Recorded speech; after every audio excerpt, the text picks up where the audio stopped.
नमस्कार दोस्तों, स्वागत है आप सभी का मेरे चैनल हिस्ट्री हब में।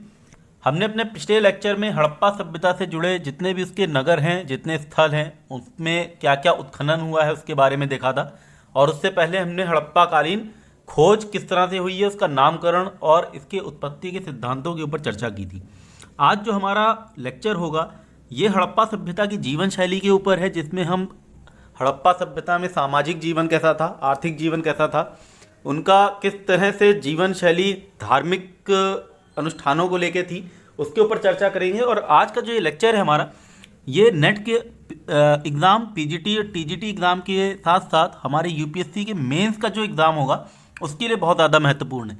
जो हमारा पिछला लेक्चर था उसमें जितने भी प्रश्न बनते हैं वो ज़्यादातर प्रीलिम्स एग्ज़ाम या फिर नेट और पीजीटी में बनते हैं, और यूपीएससी के मेंस में पिछले लेक्चर से ज़्यादा प्रश्न आपको नहीं मिलेंगे। लेकिन आज का जो हमारा लेक्चर है इसमें यूपीएससी मेंस में बहुत ज़्यादा आपको प्रश्न मिलेंगे, और मैं बताता चलूँगा आपको कि किस तरह से यूपीएससी ने एक बार प्रश्न किया भी है। तो अगर आपने अभी तक ये चैनल सब्सक्राइब ना किया हो तो उसको सब्सक्राइब कर लें, जिससे आपको आने वाले लेक्चर के जितने भी नोटिफिकेशन हैं वो मिलते रहेंगे। और यदि आपको किसी भी प्रश्न में कहीं पे भी समस्या आती है तो आप मेरे टेलीग्राम चैनल से जुड़ सकते हैं, जिसका लिंक मैं अपने इस वीडियो के डिस्क्रिप्शन में शेयर कर दूंगा। तो चलिए बिना समय नष्ट करते हुए शुरू करते हैं अपना आज का सत्र। सबसे पहले हम देखते हैं सामाजिक जीवन, सोशल लाइफ कैसी थी उनकी। और ये जो लेक्चर है ये मैं कोशिश कर रहा हूँ कि इसको बाइलिंगुअल किया जाए, किसी तरह से दोनों भाषाओं में बात की जाए। जिसको इंग्लिश में नहीं समझ में आता या किसी को हिंदी में नहीं समझ में आता तो ऐसी समस्या यहाँ पे उत्पन्न ना हो।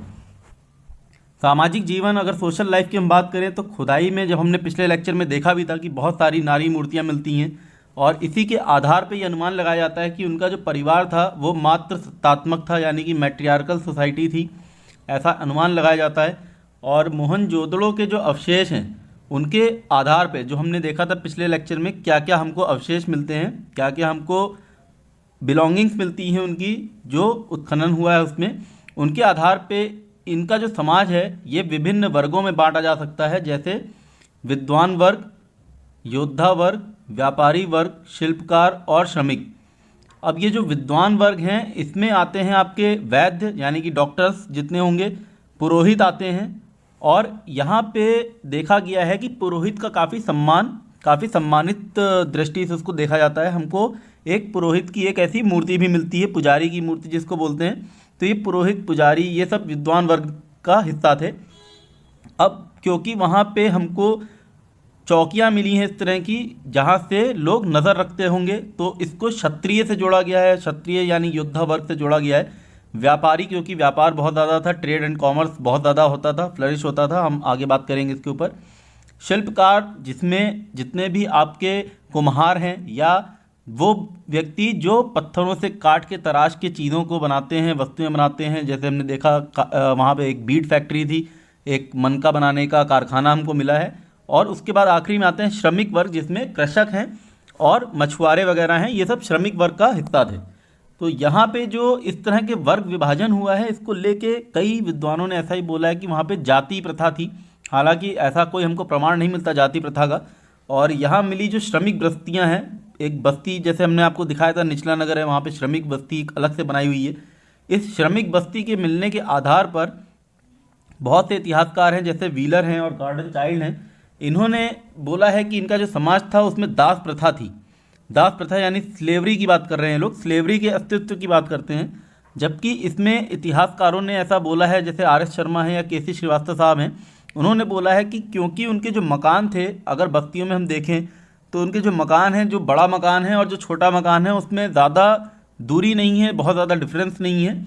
और इस तरह से धनी और जो निर्धन थे उनके बीच में ऐसा कोई मनमुटाव टाइप की चीज़ नहीं है और कोई ऐसा खास डिफरेंस नहीं है। तो ये स्लेवरी के अस्तित्व को नकारते हैं आर एस शर्मा साहब, और उनका जो आधार है वो यही है कि क्योंकि कोई ऐसा दूरी हमको देखने को नहीं मिलती उनके आवासों के बीच में। तो ऐसा स्लेवरी का जो धारणा थी, जो दास प्रथा की जो धारणा है, जो मेसोपोटामिया वगैरह सभ्यता में थी, वो हमारे इस हड़प्पा सभ्यता में हम उसको नहीं मान सकते। मोहनजोदड़ो से प्राप्त कुछ कक्षों को कुम्हारों की बस्ती माना गया है, और इससे हमको पता चलता है कि जो शिल्पकार थे जितने भी, उसमें से जो कुम्हार थे, जो पॉटर्स थे, जो मृदभांड बनाते थे यानी कि पॉटरी बनाते थे, उनका महत्व तो उनकी इंपॉर्टेंस सबसे ज़्यादा है। तो importance of potter is the point which we can make out from here. यहाँ से हम बता सकते हैं, इसको सिद्ध कर सकते हैं कि क्योंकि हमको कुम्हारों की ही अलग से एक बस्ती मिली है तो उनका महत्व तो बहुत ज़्यादा था। अब धौलावीरा जब मैंने आपको पढ़ाया तो बताया था कि उसको एक ही ऐसा मात्र नगर है जिसको 3 खंड में जिसको विभाजन जिसका किया गया है, और इसी की वजह से बोला जाता है कि वहाँ पे वर्ग विभेद जो है विद्यमान था, प्रेजेंट था। जो सभ्यता थी इसमें हमको ग्रामीण और नगरीय दोनों तरह के जीवन देखने को मिले थे, और इसी के बल पे इरफान हबीब महोदय ने अनुसार लगाया है, उनकी एक खोज है, उनके अनुसार जो ग्रामीण जनसंख्या थी वो नगर जनसंख्या की तुलना में 15 गुना ज़्यादा रही होगी। यानी कि जो हमने देखा कि ग्रामीण में जो कृषि हो रही है, और हमने जब ग्रेनरी देखी तो वो अन्नागार हमको मिले, वो कहाँ मिले, वो हमको मिले नगर में। इसका मतलब क्या है कि जो गांव थे वो कृषि का जितना उनका सरप्लस होता था, जितना उनका अधिक उत्पादन होता था, जिसका उसको उनको इस्तेमाल नहीं हो पाएगा, जो जो वो पूरा अपने ऊपर नहीं खर्च कर पाएंगे, वो सारा का सारा सरप्लस, वो सारा का सारा अधिक अनाज जो है वो शहरों में चला जाता था, जिसकी वजह से जो शहर थे, जो नगर थे, वो विकसित हुए। और नगरों में जो रहने वाले जो नागरिक हैं, अब क्योंकि उनको खाने के पीछे नहीं भागना है, अपना पेट भरने के पीछे नहीं भागना है, तो वो और अपने व्यवसाय को भी वो कर सकते हैं। जैसे शिल्पकार बन गए और कुम्हार बने, इस तरह के जो व्यवसाय हैं वो तभी डेवलप हो पाए, तभी विकसित हो पाए जब जो हमारी ग्रामीण की जो सभ्यता थी, जो ग्रामीण के जो क्षेत्र थे, वहाँ पे अधिक उत्पादन होता रहा होगा। तो इसके जो लोग थे, ये इनका अगर भोजन देखें तो शाकाहारी मांसाहारी दोनों था, दोनों तरह के भोजन थे, वेजिटेरियन नॉन वेजिटेरियन। और वेजिटेरियन में अगर शाकाहारी में बात करें तो वो गेहूँ, जौ, चावल, दाल और दूध, इस तरह के इनके भोजन थे। और फल में तरबूज, नारियल और अनार, खरबूजा, ये इनके प्रमुख शाकाहारी भोजन थे। और अगर मांसाहारी में आए तो मांसाहारी में ये लोग न केवल पशुओं का बल्कि यहाँ पे मछलियों को भी खाए जाने के बहुत ज़्यादा प्रमाण मिलते हैं। और भेड़, बकरी, मुर्गी, सुअर, घड़ियाल का मांस और मछलियाँ खाई जाती थी। वस्त्र जो है इनके सूती और ऊनी दोनों प्रकार के थे, क्योंकि हमको सुई मिली है, जैसे हमने आपको बताया था, पिछले लेक्चर में ही बात की थी, हड्डी निर्मित सुई मिली है। तो इससे ये पता चलता है कि इनके जो वस्त्र थे वो सिले हुए होते थे, और स्त्रियां जो है जूड़ा बनाती थी। अब मैंने बात की थी लास्ट अपने लेक्चर में बहुत सारे चीज़ों की, जैसे हमको कहीं से लिपस्टिक मिली है, कहीं से हमको कंघा मिला है, कॉम मिला है, और पूरा का पूरा एक श्रृंगार दान मिला है। तो इससे ये पता चलता है कि केश विन्यास यानी कि जो हेयर स्टाइलिंग थी वो उस समय काफ़ी ज़्यादा डेवलप थी, काफ़ी विकसित हो चुकी थी। विभिन्न प्रकार के आभूषण जैसे भुजबंद, कड़ा, अंगूठी, करधनी और कंठहार ये पहने जाते थे। और ये जो आभूषण हैं ये स्त्री और पुरुष दोनों ही लोग पहनते थे, दोनों जो लिंग हैं, दोनों लिंगों में इसका प्रचलन था। नारियां जो है ये काजल, पाउडर और श्रृंगार प्रसाधन यानी कि कॉस्मेटिक्स से एकदम परिचित थीं।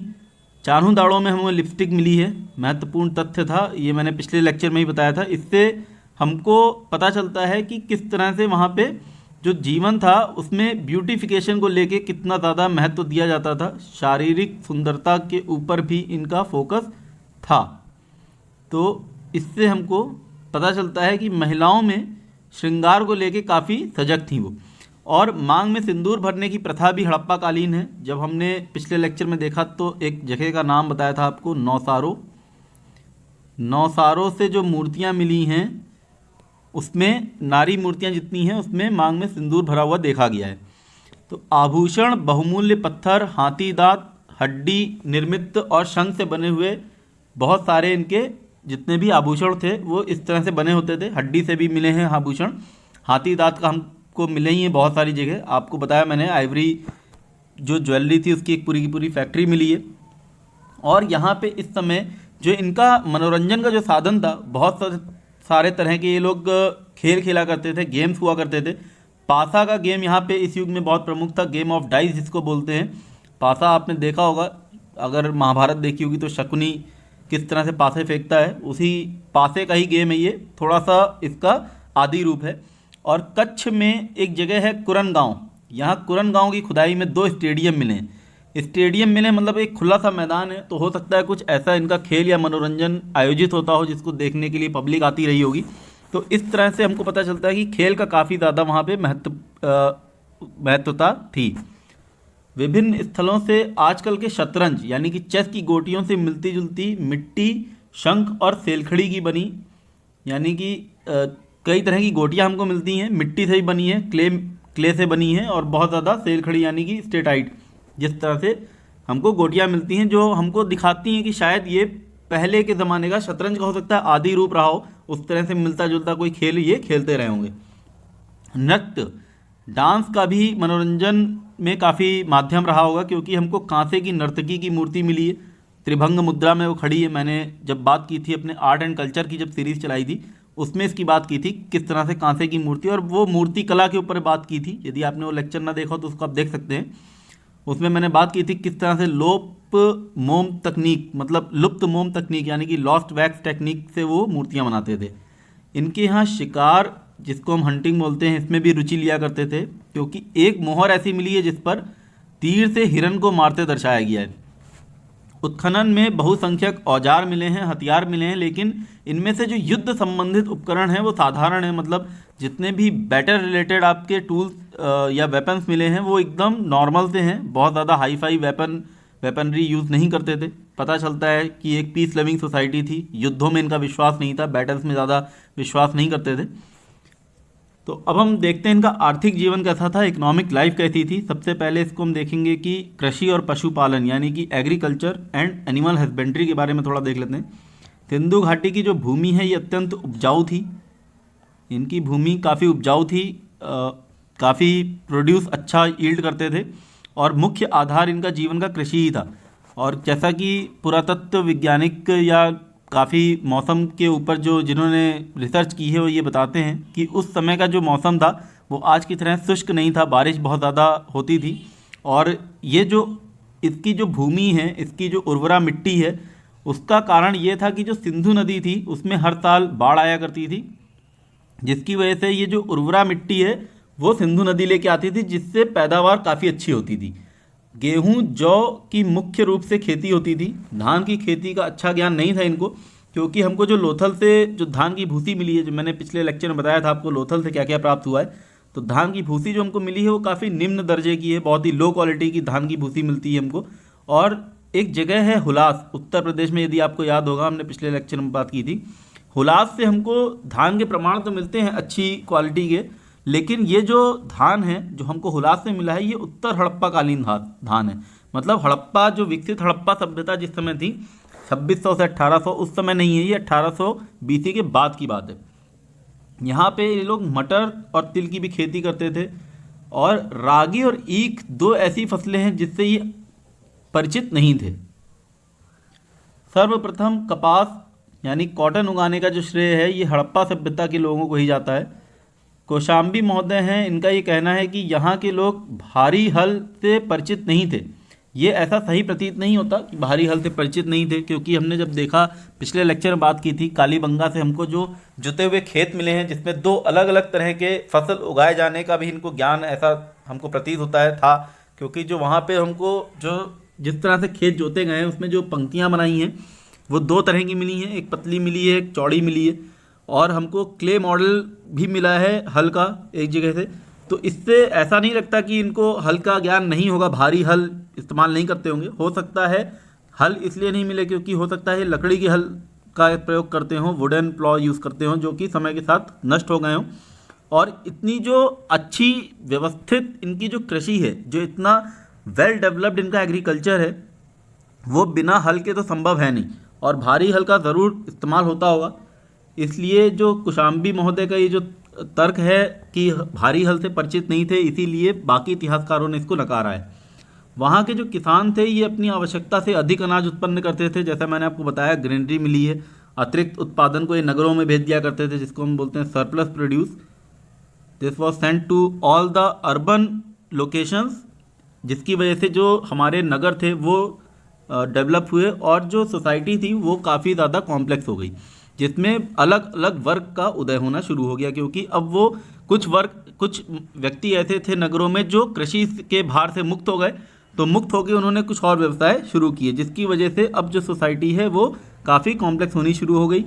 क्योंकि इस समय सिक्कों का प्रचलन, हमको ऐसा कोई निश्चित प्रमाण नहीं मिलता कि सिक्कों का प्रचलन रहा होगा, इसलिए जो विनिमय है, जो हमारा एक्सचेंज है, उसका माध्यम अनाज रहा होगा। यानी कि बार्टर सिस्टम की बात कर रहे हैं, grain was use as medium of exchange, तो उस समय बार्टर सिस्टम ही रहा होगा।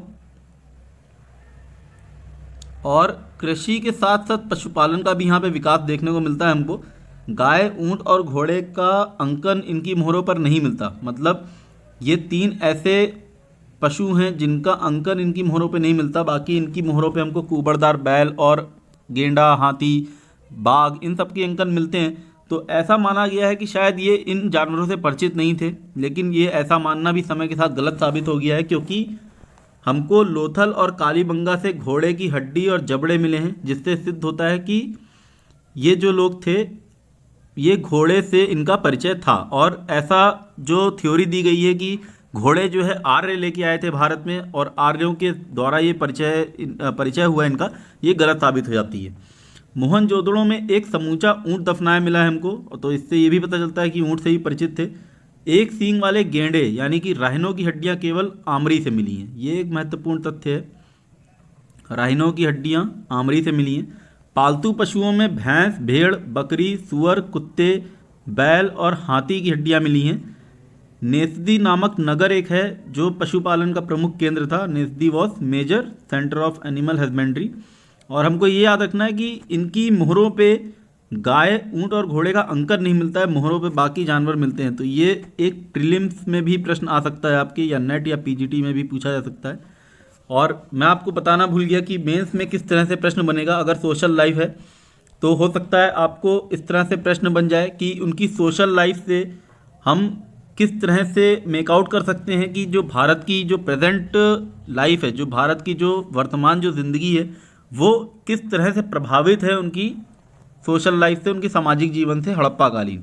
तो इस तरह से प्रश्न एक बार पूछा जा चुका है, 2014 में मेंस में आया था। अभी हम वापस आते हैं अपने लेक्चर पे और बात करते हैं इसके आगे व्यापार और वाणिज्य की। जो इनकी इकोनॉमिक लाइफ थी, जो उनकी आर्थिक जीवन था, उसमें ट्रेड एंड कॉमर्स की कितनी भूमिका रही। तो व्यापार जो है इनका वो आंतरिक और बाहरी दोनों था, मतलब उनका इंटरनल और एक्सटर्नल ट्रेड होता था, यानी कि फॉरेन ट्रेड भी होता था, और इंटरनली आपस में एक दूसरे नगरों के साथ भी इनका जो व्यापार है वो काफ़ी फलीभूत होता था। तो व्यापार जो है इनका जो मुख्यतः है वो जल मार्ग से होता था, क्योंकि जब मैंने आपको बताया जो प्रमाण मिलते हैं, बहुत सारे जो मुद्राएं मिली हैं उसके ऊपर नावों का अंकन मिला है हमको, सुमेरियन नाव का अंकन मिला है। और जो ग्रेनरी भी आपने देखी, हमने पिछले लेक्चर में जो बात की थी, जो हमको अन्नागार मिलता है, उसकी भी दिशा जो थी, जो उसका फाटक था, जो उसका द्वार था, प्रवेश द्वार था, वो खुलता है नदी की तरफ। तो इनका जो जल मार्ग है ये काफ़ी इनका मुख्य एक वे था ट्रांसपोर्टेशन का। लेकिन ये थल मार्ग से अब विज्ञान नहीं थे, मतलब इनको थल मार्ग का भी ज्ञान था पूरा। Knowledge of land routes was also there. Lothal का सीप उद्योग बात की थी हमने, शेल इंडस्ट्री मिलती है लोथल में, और हाथी दांत के आभूषण, आइवरी मिलती है बहुत जगह से। विभिन्न तरह के मृदभांड, यानी कि हमको बहुत तरह के बर्तन मिले हैं, पॉटरी मिली है, मनके मिले हैं, शीशे के कुछ उपकरण ना केवल बनाते थे बल्कि उसका बाहर की सभ्यता से व्यापार भी होता था। अब इंपोर्ट एक्सपोर्ट दोनों होता था, मतलब आयात और निर्यात दोनों तरह की चीज़ें हमको मिली, दोनों तरह का हमको व्यापार देखने को मिलता है यहाँ पे।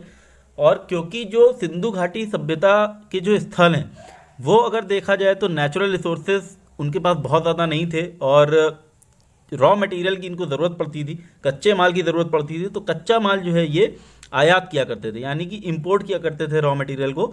जैसे तांबा जो है वो राजस्थान से इंपोर्ट करते थे, लापिस लाजुली अफगानिस्तान से करते थे, फिरोजा जिसको टर्कोइस बोलते हैं इसको फारस से, चूना मैग्नीशिया जो है मध्य एशिया से, टिन जो है ये बिहार से आयात होता था। ये आपका सीधा सीधा मैच द फॉलोइंग क्वेश्चन आ सकता है किसी भी एग्जाम में। एक तरफ आपको स्टेट दे देंगे, या जिसको हम बोलते हैं नेशन, या जो भी आप कह सकते हैं क्षेत्र दे देंगे, और दूसरी तरफ मटेरियल दे देंगे, कौन सा मटेरियल कौन से क्षेत्र से इंपोर्ट किया जाता था। तो एकदम सिंपल सा चीज़ याद रखो आप, तांबा याद रखना हमेशा राजस्थान, खेतरी आपने सुना होगा, खेतरी से तांबा बहुत ज़्यादा उत्पन्न होता है। और मध्य एशिया में चूना और मैग्नीशिया, टीन आ गई आपकी बिहार, फिरोज़ा जो है फारस से, लापिस लाजुली अफगानिस्तान से। तो ये इनका आयात होता था, और सर्वाधिक आयात धातुओं और बहुमूल्य पत्थरों का होता था। जो सबसे ज़्यादा इनका इंपोर्ट है वो होता है बहुमूल्य पत्थर और धातुओं का इंपोर्ट करते थे। सिक्कों का प्रचलन नहीं था, जैसे मैंने बता दिया आपको, तो क्रय विक्रय के लिए बार्टर सिस्टम यूज़ करते थे। अच्छा, अब सबसे इंटरेस्टिंग चीज़ है हमको यहाँ पे तराजू और बांट जो मिले हैं, इसमें बहुत ज़्यादा यूनिफॉर्मिटी है, मतलब एक रूपता है। अभी जितने भी इनके तराजू और बांट अलग अलग स्थल से भी जो मिले हैं उसमें एक रूपता है, यूनिफॉर्मिटी है, जो कि ये दर्शाती है कि इनकी जो नॉलेज थी हमारे ज्योमेट्री को लेके, या आप कह सकते हो कि वजन की जो विज्ञान है उसको लेके जो इनकी जानकारी थी वो काफ़ी अच्छी थी। और जितने भी इनके जो ट्रेड हुए हैं, जितना भी व्यापार होता है बाहर की सभ्यता से, जैसे सुमेरियन सभ्यता जिसकी हम बात करेंगे, तो इनके जितने भी बांट मिले हैं हमको, वो इनके हड़प्पा कालीन बांट मिले हैं सुमेरिया सभ्यता के अंदर।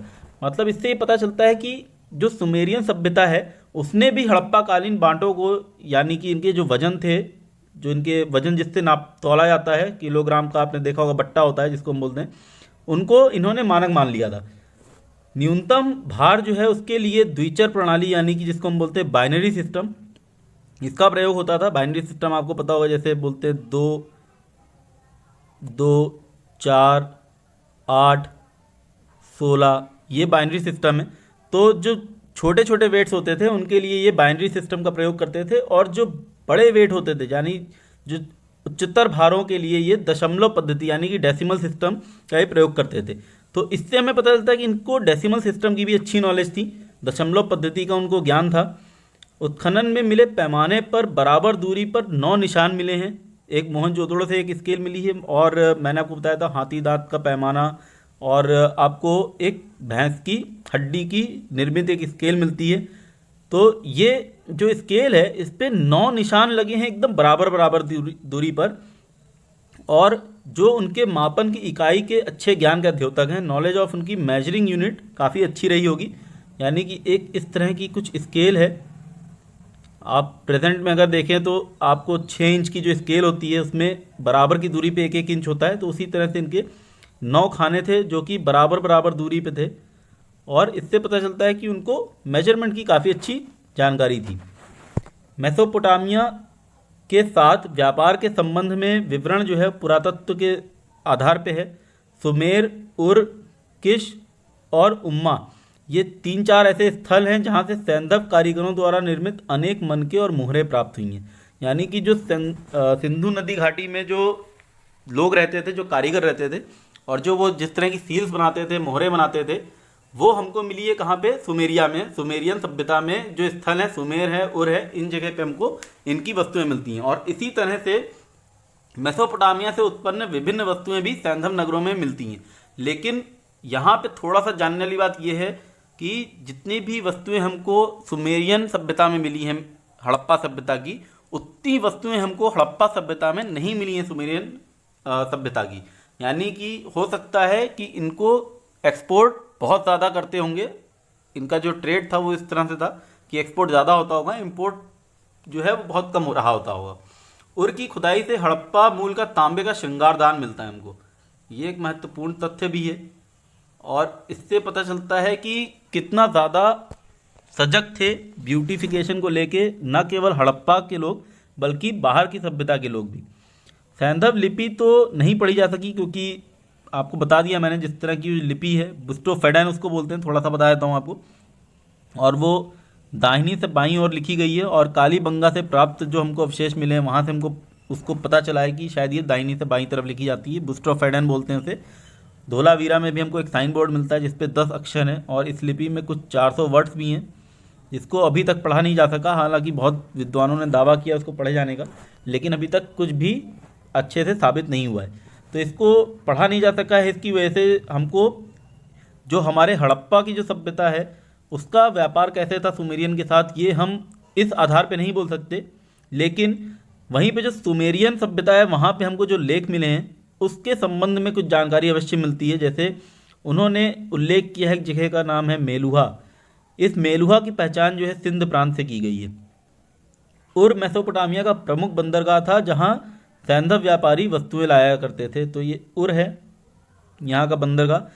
और अगर हम बात करें हड़प्पा कालीन बंदरगाहों में, तो सुत्का गेंदोर बहुत ही ज़्यादा प्रसिद्ध बंदरगाह था जहाँ से सामान जाया करता होगा सीधे सी रूट के थ्रू, मतलब समुद्री जल के रास्ते जो है वो और पहुंच जाया करता होगा। सेंधव सभ्यता की समृद्धि का जो प्रमुख कारण है, इसको विदेशी व्यापार बताते हैं सारे विद्वान। इस पे लेकिन एक मत है, इसको बोलते हैं विदेशी व्यापार की वजह से ही इनकी समृद्धि रही होगी। और जब हम आगे चल के डिक्लाइन पढ़ेंगे तो देखेंगे कि किन किन विद्वानों ने, किन किन हिस्टोरियंस ने हमको ये भी बताया है कि शायद ये जो व्यापार जो ख़त्म हुआ, इसकी वजह से ही ये सभ्यता का विनाश हो गया। हालांकि इसके बहुत सारे और भी कारण हैं और भी रीज़न है, जिसकी हम चर्चा करेंगे अपने अगले लेक्चर में। अभी जान लेते हैं इनका धार्मिक जीवन कैसा था, रिलीजियस लाइफ कैसी थी, धर्म और धर्म पे विश्वास कैसा था। हमको मातृ देवी की मूर्तियाँ मिली हैं, बहुत जगह यज्ञ वेदिकाएँ मिली हैं और मंदिर के कोई अवशेष नहीं मिले। पिछले लेक्चर में हमने देखा था लोथल और कालीबंगा से जो यज्ञ वेदिकाएँ मिली हैं, जिसको फायर आल्टर्स बोलते हैं, तो फायर आल्टर्स मिलते हैं, यज्ञ वेदिकाएँ हैं। और इसी कारण कई विद्वानों ने इसकी उत्पत्ति जो है वैदिक आर्यों से भी जोड़ी है। जॉन मार्शल के अनुसार माता देवी संप्रदाय का प्रमुख स्थान माना गया है यहाँ पे। और मोहनजोदड़ो से एक स्त्री मूर्ति मिली है जिसके सिर पर पंखे के समान फैला हुआ है आभरण है और काफ़ी आभूषण पहने हैं जिन्हें देवी कहा गया है।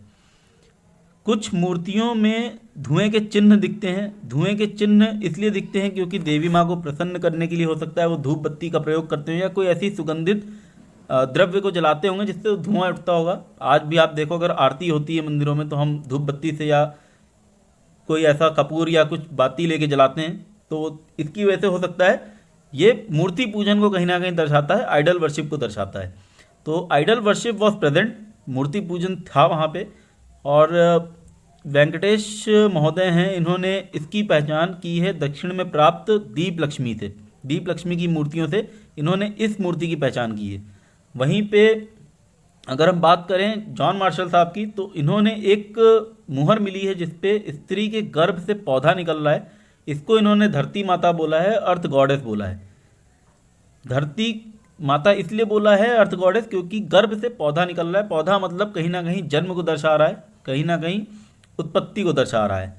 एक दूसरी मुद्रा मिली है जिसमें पीपल के पेड़ की दो शाखा के बीच में एक नारी का चित्र है और पेड़ के नीचे एक मानव एक बकरा लिए खड़ा है। हो सकता है ये बलि देने के साक्ष्य भी हम एक तरह से जोड़ते हैं और ये हो सकता है कि देवी की उपासना के लिए बकरे की बलि का चित्र है, या ये भी हो सकता है कि पीपल के पेड़ की उपासना और मातृ देवी की उपासना ये दोनों से संबंधित हो। बलूचिस्तान से कुछ नारी मूर्तियाँ मिली हैं जो कि रौद्र रूप को दिखाती हैं। तो इससे ये हमको समझ में आता है कि जो देवी माँ हैं उनके दोनों रूपों का इनको ज्ञान कह सकते हैं, या दोनों रूपों की इन्होंने कल्पना की, सौम्य रूप और रौद्र रूप, दोनों रूपों की इन्होंने कल्पना की है।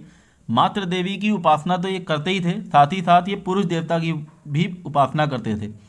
यदि आपको याद हो, आपने मेरी श्रृंखला देखी होगी, आर्ट एंड कल्चर का पहला लेक्चर था सिंधु घाटी सभ्यता की कला और संस्कृति के ऊपर। उसमें हमने बात की थी कि किस तरह से पशुपति की हमको एक सील मिली है, एक मुहर मिली है, जिसमें जो पुरुष बैठे हैं योगी मुद्रा में उनकी जो पहचान की गई है वो शिव जी के आदि रूप से की गई है। और इनकी जो पूजा है ये मूर्तियों और लिंगों द्वारा होती थी, ऐसा बोला गया है। और थोड़ा सा उस सील के ऊपर थोड़ा सा फिर से बता देता हूँ आपको। उसमें हमको बहुत सारे जानवर का अंकन मिलता है देखने को, जैसे बाघ है और हाथी है, गेंडा है, भैंसा है। तो गेंडा और भैंसा जो है वो दाहिनी तरफ हैं, हाथी और बाघ बाईं तरफ बैठे हुए हैं। पुरुष जो बैठे हैं वो पद्मासन में हैं, योगी मुद्रा उनको बोला गया है। और उन्होंने जो मुकुट पहना हुआ है वो सींगों से बना है। उसी के साथ हमको नीचे उसमें दो हिरन भी दिखते हैं। तो इसकी जो कल्पना की गई है ये शिव के आदि रूप से की गई, पशुपति के रूप से की गई है। जॉन मार्शल साहब ने इनको बोला है ये शिव का आदि रूप थे।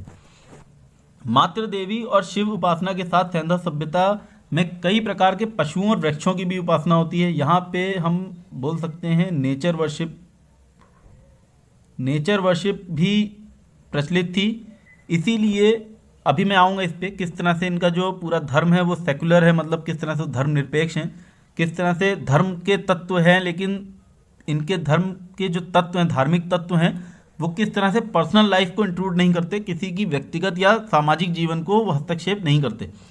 पशुओं में गेंडा, बैल, हाथी, भैंसा प्रमुख हैं। वृक्षों में पीपल को पवित्र माना गया है क्योंकि इसी का सबसे अधिक अंकन हमको मुद्राओं और ब्रह्मांडों में मिलता है।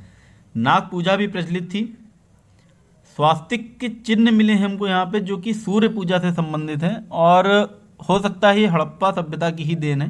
तो स्वास्तिक जो कि हिंदुओं में आप आपको पता होगा एक चिन्ह है, और ये हमको हड़प्पा से इसका आदि रूप मतलब एक बोल सकते हैं काफ़ी प्राचीनतम, या हो सकता है इसी के आधार पे। तो मैंने जैसे आपको बताया था कि किस तरह से यूपीएससी ने मेंस में प्रश्न पूछा कि किस तरह से उनका हड़प्पाई जो जीवन सभ्यता है, जो जीवन शैली है, वो आज भी हमको हमारे जीवन को प्रभावित करती है। या हो सकता है आपसे थोड़ा सा क्वेश्चन अलग तरह से ये पूछ लें कि किस तरह से आपके आज के जीवन की जो जड़ें हैं वो हड़प्पाई सभ्यता के साथ जुड़ी हुई हैं। तो ये बहुत सारे एग्जाम्पल्स हैं जो आप दे सकते हैं, कोट कर सकते हैं अपने आंसर राइटिंग में, जिससे आपको अच्छे मार्क्स मिलेंगे। मोहनजोदड़ो से प्राप्त पत्थर की मूर्ति में अर्ध खुली आंखें नासिका पर केंद्रित हैं, मतलब आंखें आधी बंद हैं और नाक के टिप को देख रही हैं, जो जिससे हमको पता चलता है कि योग का भी प्रचलन था वहाँ पे, मतलब योगा भी वो लोग करते होंगे, योग प्रचलन था। तो इससे हमको पता चलता है कि योग का भी जो हमारी जो रूट्स हैं वो कहीं ना कहीं हमको हड़प्पा सभ्यता में देखने को मिल रही हैं। कालीबंगा और लोथल से मिली अग्नि वेदिकाएं, फायर आल्टर्स, ये बताते हैं आपको यज्ञोपासना के भी वहाँ पे प्रचलन था। नर बलि और पशु बलि दोनों प्रचलित थीं। शवों के साथ दैनिक उपयोग की वस्तुएं मिलने से निष्कर्ष निकाला जा सकता है कि उन्हें पारलौकिक जीवन में विश्वास था, यानी कि वो आफ्टर लाइफ में भी बिलीव करते थे, और इसीलिए वो डेली यूज़ की जो हमारी जो डेली यूज़ की जो चीज़ें हैं वो जब किसी भी उसको दफनाते थे शव को, तो उसके साथ वो रख दिया करते थे। लेकिन ये सब होने के बावजूद ये पूरी की पूरी जो सभ्यता है ये एक धर्मनिरपेक्ष सभ्यता थी। इसमें धार्मिक तत्व तो उपस्थित थे, किंतु ये किसी के भी पर्सनल लाइफ यानी कि जो आपके व्यक्तिगत जीवन है या सामाजिक जीवन है उसको ये हस्तक्षेप नहीं करते थे। तो इस तरह से एक बार ये प्रश्न पूछा जा चुका है मेंस में भी, और एक बार ये प्री में सीधा सीधा स्टेटमेंट आया था, और उसको इसके साथ एक और स्टेटमेंट था कि कपास, उनको कपास की नॉलेज थी या नहीं थी, कॉटन का नॉलेज थी, कपास का ज्ञान था या नहीं था, दोनों ही स्टेटमेंट सही थे। उसके ऊपर ये छोटा सा एक मैं बता देता हूँ आपको किस तरह से उनका जो धार्मिक जीवन है ये केवल उनका माना गया है कि व्यक्तिगत उनका खुद का एक लाइफ स्टाइल था, जबकि इसको पूरे समाज के ऊपर थोपा नहीं जाता था, लादा नहीं जाता था। राजनीतिक संगठन और व्यवस्था पे अगर हम बात करें उनके पॉलिटिकल सिस्टम पे, तो स्टुअर्ट पिगट हैं, इन्होंने सबसे पहले एक टिप्पणी की थी, और मैंने आपको सेकंड लेक्चर मैंने आपको बताया था कि किस तरह से स्टुअर्ट पिगट ने मोहनजोदड़ो और हड़प्पा को इस पूरी सभ्यता की दो राजधानी, जुड़वां राजधानी बोला है। तो इनके अनुसार ये इनका जो पूरा पॉलिटिकल सिस्टम था ये अत्यंत केंद्रीकृत था, यानी कि हाईली सेंट्रलाइज्ड स्टेट था, जिसमें पुरोहित वर्ग का शासन था और वो निरंकुश शासन करते थे, मतलब उनके ऊपर कोई और अंकुश नहीं लगाता था, ऐसा इनका मानना है। हाईली सेंट्रलाइज्ड स्टेट थ्योरी इन्होंने दी है इसके ऊपर। और बात करें अगर हम मेसोपोटामिया के सारगोन युगीन शासकों की तरह जो है सैंधव नरेशों ने भी संपूर्ण सिंध प्रदेश को एक छत्र शासन के अंतर्गत संगठित कर लिया होगा, किंतु जैसे मैंने आपको बताया क्योंकि उपकरण हमको इस तरह से नहीं मिले कि युद्ध प्रेमी ये जाति हमको दिखे, तो युद्ध प्रेमी ये थे नहीं, और विजय पे इनका कोई ऐसा विश्वास नहीं था कि विजय हासिल करें और साम्राज्य विस्तार करें, इसमें इनकी ऐसी कोई रुचि नहीं थी। अब क्योंकि हमको लिपि अभी तक नहीं समझ में आई है, इसलिए हम बहुत ज़्यादा इसके ऊपर कॉन्फिडेंस के साथ नहीं बोल सकते कि इनका पॉलिटिकल सिस्टम कैसा रहा होगा, इसीलिए इसमें बहुत ज़्यादा मतभेद हैं। सब विद्वानों ने अलग अलग अपने मत दिए हैं। जैसे पिगट साहब ने मैंने बता दिया आपको कि केंद्रीकृत साम्राज्य बताया है, वहीं पे रंगनाथ राव हैं, इन्होंने हड़प्पा सभ्यता को विश्व के प्रथम महान साम्राज्य की संज्ञा दी है, जिसको काफ़ी और विद्वानों ने काटा है। जैसे फेयर सर्विस उन्होंने बोला है ऐसा कोई महान साम्राज्य नहीं था। और यहीं पे एक और अच्छी थ्योरी आई है बीबी लाल सर से। बीबी लाल सर ने बोला है, यदि आपने थोड़ा सा पढ़ा होगा महाजनपद काल के बारे में, 6वीं शताब्दी ईसा पूर्व, तो उन्होंने बोला है कि जो हड़प्पा सभ्यता के छोटे बड़े जितने भी राज्य अस्तित्व में रहे होंगे वो 16 महाजनपदों जैसे रहे होंगे और प्रत्येक की अलग अलग एक राजधानी रही होगी। इस तरह से इन्होंने इसकी तुलना की है छोटे छोटे महाजनपदों से, जिसमें गणराज्य भी रहे होंगे और जिसमें केंद्र शासित नगर भी रहे होंगे। आर.एस. शर्मा ने बोला है कि सैंधव लोग जो हैं इन्होंने सर्वाधिक ध्यान व्यापार और वाणिज्य पर केंद्रित किया, इसलिए शासन जो है ये संभवतः वणिक वर्ग के हाथों में रहा होगा। वहीं पे एल बाशम कहते हैं कि हड़प्पा सभ्यता की प्रकृति धर्मतंत्रीय है, यानी कि थियोक्रेटिक है, और यहाँ पुरोहित वर्ग का शासन माना है इन्होंने, ए एल बाशम साहब ने। निष्कर्षतः अगर हम निकालें, अगर हम इन सब की थ्योरी देखें, जैसे बीबी लाल सर का अलग मानना है और पिग्गट साहब का अलग मानना है, आर एस शर्मा महोदय का अलग मानना है, इस तरह से बहुत सारी थ्योरीज हैं। तो अगर हम देखें तो इनका जो राज्य है, इसमें जो पूरा का पूरा इनका पॉलिटिकल सिस्टम है, जो इनका राजनीतिक संगठन है, वहाँ पे राज्य तो है उपस्थित, यानी कि स्टेट तो प्रेजेंट है वहाँ पे, लेकिन किसी राजा या साम्राज्य की धारणा जो है ये तर्कसंगत नहीं लगती है। ये अत्यंत केंद्रीकृत ना होकर संयमित रूप से केंद्रीकृत थी, जिसमें विकेंद्रीकरण यानी कि डिसेंट्रलाइजेशन के जो तत्व हैं, जो फैक्टर्स ऑफ डिसेंट्रलाइजेशन है, वो भी यहाँ पे सम्मिलित थे। और इतना विस्तार से फैलने के बाद भी एक रूपता, यूनिफॉर्मिटी अच्छे प्रशासन को दर्शाती है। इनका जो पूरा का पूरा सोसाइटी है, इसमें सबसे ज़्यादा जो अहम बात है वो है यूनिफॉर्मिटी। आप किसी भी चीज़ को उठा लें, चाहे आप इनके तौलने के वजन के जो वेट्स थे, जो बांट थे, उनको ले लो, चाहे आप स्केल्स उठा लीजिए, यहाँ तक कि जो इन्होंने निर्माण कार्य की, जो ईंट जो बनाई हैं, उसको भी एक अनुपात में बनाया गया है, यानी कि इनकी जो ईंटें हैं वो 4:2:1 के रेशियो में है। और सभी जगह नगरों में हमको ईंटें जितनी भी हैं, वो जितनी भी बिल्डिंग मिली हैं, वो एक समान यूनिफॉर्म बिल्डिंग हमको यहाँ पे देखने को मिलती हैं। अगर हम इसको पूरे को समअप करें, समरी अगर हम देखें इसको और रिवीजन कर लें पूरा सिंधु सभ्यता, मैंने कुछ पॉइंट्स बनाए हैं जो आपके लिए काफ़ी ज़्यादा महत्वपूर्ण है रिवाइज करने के लिए, पॉइंट वाइज, और उसके अंदर एक दो एग्जाम्पल दे देंगे तो आपका आंसर अच्छा खासा बन जाएगा, काफ़ी आपको इसमें अच्छे मार्क्स मिलेंगे।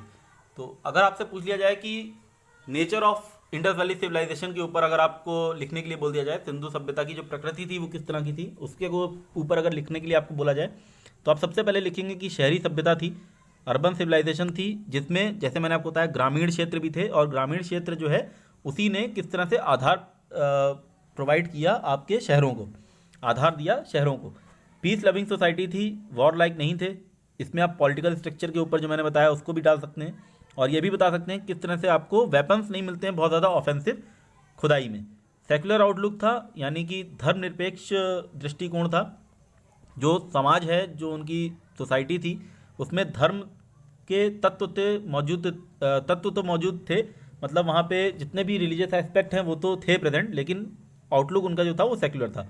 वैज्ञानिक और तकनीकी ज्ञान, इसके ऊपर तो आप अच्छा खासा लिख सकते हैं, जैसे आपको वेट्स मिलते हैं, यूनिफॉर्मिटी मिलती है, जो उन्होंने ईंट यूज़ की है, ईंट इस्तेमाल की है, जितने भी उन्होंने भवन बनाए हैं उसमें जो यूनिफॉर्मिटी मिली है ईंटों में 4:2 का रेशियो, अगर आप ये भी डाल सकें याद रहे तो। इसके अलावा आपको स्केल मिलती है जिसमें 9 निशान बने हैं बराबर दूरी पे, तो उनको अच्छी नॉलेज थी। साइंटिफिक टेक्निकल नॉलेज आप डाल सकते हैं कि शिल्प जो उनका था, जिस तरह से आपको बहुत सारे मूर्तियाँ मिली हैं, सील्स मिले हैं, और इसके अलावा आपको मिली है लॉस्ट वैक्स टेक्निक से बनी हुई कांसे की जो मूर्ति मिली है, ये सब आप डाल सकते हैं, टेक्निकल नॉलेज के ऊपर ही है ये। शिक्षित थे वो, क्योंकि हमको लिपि मिलती है, मोहरें मिलती हैं, हालांकि इस लिपि को हम नहीं पढ़ सके, लेकिन वो इसका इस्तेमाल करना जानते थे, लिखना पढ़ना जानते थे वो। सामाजिक सांस्कृतिक जीवन जो था उनका काफ़ी डेवलप्ड था, सोशल कल्चरल लाइफ बहुत अच्छी थी। मैंने आपको बता दिया, सबसे पहला जो टॉपिक था आज का सामाजिक जीवन के ऊपर ही था, उसमें से अगर आप 1-2 लाइन भी डाल देंगे तो हो जाएगा इसका काम। बहुजातीय समाज था, मल्टी एथनिक सोसाइटी थी, भौतिकवादी दृष्टिकोण भी था, मटेरियलिस्टिक आउटलुक था उनका, हमको बहुत ज़्यादा भवन मिलते हैं, हमको इस तरह के बहुत ज़्यादा उनकी क्रियाकल्पों से जुड़े हुए वस्तुएं मिलती हैं, और बहुत ज़्यादा ऐसी तरह की बिल्डिंग भी मिलती हैं, ग्रीनरी मिली आपको, वृहत स्नानागार है, ये सब है। तो इनको आप डालेंगे तो ये पूरा का पूरा मेंस का जो आंसर राइटिंग है ये इसके अंतर्गत बहुत ही अच्छा जाएगा, और ये यहाँ पे आपका आंसर जो है काफ़ी स्कोरिंग हो जाएगा। और जितना भी मैंने आपको पढ़ाया अभी तक वो आपके प्री में भी काम आएगा, नेट के एग्जाम, पीजीटी, किसी भी एग्जाम में आप जाएंगे सिंधु सभ्यता से एक ना एक 2 प्रश्न तो आते ही आते हैं। नेट के एग्जाम में हर साल 2 प्रश्न आते हैं, और किसी भी एग्जाम में आप उठा लें, अभी जीआईसी के एग्जाम में भी एक प्रश्न था, पीजीटी के एग्जाम में था, यूपी पीजीटी में। तो ये जितना भी लेक्चर है अभी तक का, उसमें अगर आपको कहीं पे भी समस्या आ रही है तो आप टेलीग्राम चैनल पे मुझसे जुड़ के मुझसे पूछ सकते हैं। अगला जो हमारा लेक्चर होगा उसमें हम सिंधु घाटी सभ्यता का अंत करेंगे। एक तरह से जो विनाश है उसके ऊपर बहुत ज़्यादा मत हैं, क्योंकि पता नहीं चल पाया अचानक से, इतनी जो उत्कृष्ट सभ्यता है आप देख ही रहे हैं कितनी तरह की चीज़ें मिली हैं इतने साल पहले भी, और अपने समय में, समकालीन समय में सबसे अच्छी सभ्यता मानी गई है, सबसे ज़्यादा विकसित सभ्यता मानी गई है, उसका एकदम से ख़त्म हो जाना, अंत हो जाना, ये काफ़ी चिंता का विषय है, और काफ़ी मतलब लोगों के बीच में डिबेट का टॉपिक भी है कि इसके कारण क्या रहे होंगे, उसके ऊपर हम चर्चा करेंगे। और साथ ही में हम एक चर्चा ये भी करेंगे कि हमको सिंधु घाटी सभ्यता से हम क्या सीख सकते हैं, या हमारा जो समाज है आज का, जो जैसे उनकी टाउन प्लानिंग है उससे हम क्या सीख सकते हैं, उनका ड्रेनेज सिस्टम है उससे हम क्या सीख सकते हैं, बारिश में किस तरह से मुंबई में आपने देखा होगा पानी भर जाया करता है। तो इस तरह के प्रश्न जो है यूपीएससी कहीं ना कहीं से खोज के लाता है, और लाया भी है। 2014 में पूछा गया एक सवाल इसके ऊपर, तो उसकी भी हम चर्चा करेंगे। तो मिलता हूँ आपसे अपने अगले लेक्चर में, तब तक के लिए धन्यवाद।